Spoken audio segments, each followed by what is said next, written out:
বিসমিল্লাহির রহমানির রহিম। প্রিয় সাংবাদিক বন্ধুরা, আসসালামু আলাইকুম।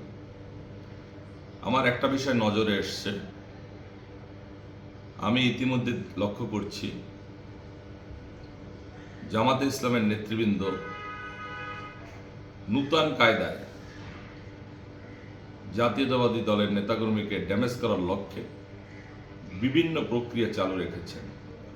উল্লেখযোগ্য, আমাদের বাগেরহাট কোর্ট মসজিদের বর্তমান ইমাম, সাবেক সাধারণ সম্পাদক পৌর জামাত ইসলাম, তার একটি বক্তব্যে আমি খুব ব্যথিত হয়েছি। আমি ইতিমধ্যে একটি দোয়া অনুষ্ঠানে স্পষ্ট করে বলেছি, যারা ইমামতি করবেন তাদের প্রতি আমাদের অসীম শ্রদ্ধা, কিন্তু ইমামতির ফাঁকে এসে জামাত ইসলামের ভোট চাইবেন, সেটা তীব্র প্রতিবাদ করবেন এবং সাথে সাথে আইন শৃঙ্খলা বাহিনীকে ডেকে নিয়ে আসবেন এবং তাদের হাতে সোপর্দা করবেন। আমার নির্বাচনী এলাকা মোড়লগঞ্জ শরণখোলা। এই মোড়লগঞ্জ শরণখোলা অনেক মসজিদের যারা ইমামতি করছে তারা সক্রিয় জামাতের কর্মী। সেই ক্ষেত্রে তারা জামাত ইসলামকে, দাঁড়িপাল্লাকে সরাসরি প্রাধান্য দিয়ে ভোট চাইছে। কেউ কেউ বলছে আপনারা দাঁড়িপাল্লায় ভোট দিলে ভেস্তে নিশ্চিত যাবেন, দাঁড়িপাল্লায় ভোট দিলে কোরআন রক্ষা হবে। কিন্তু কোরআনে উল্লেখ আছে, কোরআন যিনি আমাদের উপর বর্ষিত করেছেন, কোরআনকে রক্ষাও তিনি করবেন। লাহ মাহফুজ থেকে কোরআনকে তিনি রক্ষা করবেন, মহান রব্বুল আলামিন। সুতরাং এমন কোনো উক্তি নাই যে দাঁড়িপাল্লায় ভোট দিলেই একদম ভেস্তে চলে যাবেন, আর দাঁড়িপাল্লায় ভোট না দিলে ভেস্তে যেতে পারবেন না। এরা নতুন কায়দায় নতুনভাবে আবির্ভাব হচ্ছে। এই যে ইমাম সাহেবরা আছেন প্রত্যেকটি মসজিদে, এরা কিন্তু সবার ইমাম। আমরা কিন্তু সবাই তাদের পিছনে নামাজ পড়ি এবং তাদের আমরা ইজ্জত করি। আমি মনে করি সকল ইমামই জামাত ইসলাম করেন না। সেই ক্ষেত্রে অন্য অন্য ইমাম সাহেবরা যদি আমার এই জামাত ইসলামের প্রতিবাদ করার জন্য ব্যতীত হয়ে থাকেন, আমি দুঃখিত। কিন্তু এই জামাত ইসলামের যে ইমাম সাহেবরা এখনো আছেন, যারা সরাসরি নির্বাচন প্রচারণা করছেন, আমি তাদেরকে বিনয়ের সাথে অনুরোধ করছি, আমার নির্বাচনী এলাকায় কোনোভাবে এই মসজিদ ভিত্তিক যে রাজনীতি, এটা করতে দেওয়া যাবে না। অচিরে এটা বন্ধ করতে হবে।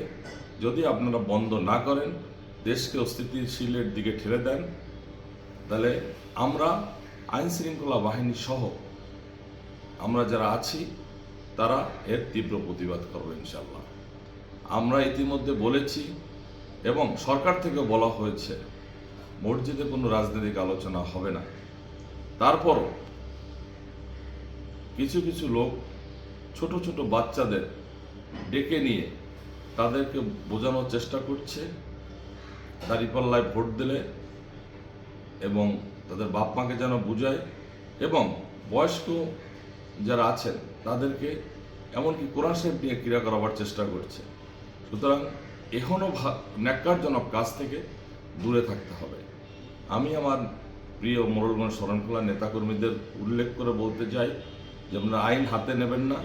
এরকম যদি কোনো ভণ্ড প্রতারক কোনো সদ্য বেছে আমাদের মাঝে এসে দাঁড়িপাল্লায় ভোট চায়, অথবা ধর্মকে বিক্রি করতে চায়, অথবা যদি বলে ভোট দেবেন দাঁড়িপাল্লায়, তাহলে কোরআন শরীফকে হেফাজত করতে পারবেন, অন্যথায় না। আমরা জানি কোরআন শরীফকে হেফাজত করার একমাত্র মালিক মহান রব্বুল আলামিন। আমরা ইসলাম ধর্মের মানুষ। আমরা কোরআন শরীফকে, আমাদের মহানবী হযরত মুহাম্মদ সাল্লাল্লাহু আলাইহি সাল্লামকে সর্বোচ্চভাবে স্থান দিয়ে এবং আমরা বুকে লালন করি।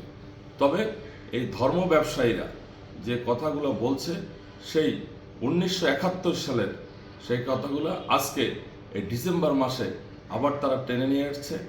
আমি কিছুদিন আগে স্ট্যাটাস দিয়েছিলাম, রোজা দেখলে যেমন শয়তান ভয় পায়, আর জামাত ইসলামের লোকগুলি এই ডিসেম্বর মাসের বিজয়ের দিন আসলে এরকম ভয় পায়। সুতরাং এরা নতুন কায়দায় আমাদের ড্যামেজ করার লক্ষ্যে বিভিন্ন অভিনব পদ্ধতি ব্যবহার করছে। এর থেকে সবাই বিরোধী থাকবেন। এবং আমি সাধারণ যারা ইমাম সাহেবরা আছেন, কোনো রাজনীতি করেন না, তারা যদি আমার কোনো কথায় ব্যথিত হয়ে থাকেন, আমি আল্লাহর রাস্তায় ক্ষমা চাই। আর যদি জামাত ইসলামের ধর্মভিত্তিক লোকগুলি আমাদের সাধারণ মানুষের কাছে যে ধর্মের ধোঁকা দিয়ে আমার মোড়লগঞ্জ শরণকলায় ভোট চায়, এর প্রতিবাদ করবেন। কারণ ইসলাম ইসলাম, রাজনীতি রাজনীতি। সুতরাং ইসলামকে ইসলামের জায়গায় রাখতে হবে, রাজনীতিটাকে রাজনীতির জায়গায় রাখতে হবে।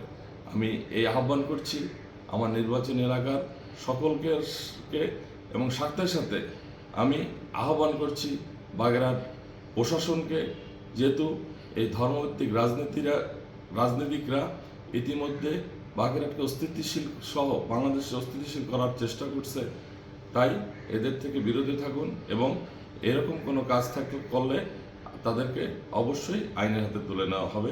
সবাইকে ধন্যবাদ।